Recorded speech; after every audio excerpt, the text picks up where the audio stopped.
Hello friends, welcome back to the new video guys. Today guys I am going to show you guys how can you off your talkback. Guys, you want to off guys talkback in your poco phone, so guys you can off. And guys now let's see how to off this talkback setting. Guys, you can see back button. so guys you have the same Double tap setting. to Guys, you activate. cannot operate Double your tap phone, and so hold guys to how long can you off press. talkback? First of all guys, you will have to use guys your two fingers. So guys use your two fingers, then guys you can operate your phone. Guys means you can use, then guys one finger guys click on guys setting option, and guys two tap Settings. continue.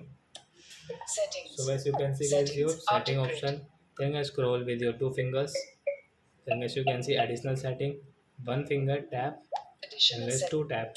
Additional Guys settings. click on Back. accessibility, Accessibility. two tap. Accessibility. Guys click on Back. vision, Vision. two tap. Vision. Talk back, two tap. Talk back. Back button out Then of guys you can list. see use talk back tap here, double tap Stop talk. stop talk back. Talk back off. So guys you can off your talk back like that in your poco phone guys, and guys you can use your phone without any problem. So I hope friends you have understood how to off talk back in our poco phone. So that's it guys, thanks for watching my video guys. Now we will meet on next video guys with new topic. Before going guys, please go and like my video, subscribe my channel. Bye friends.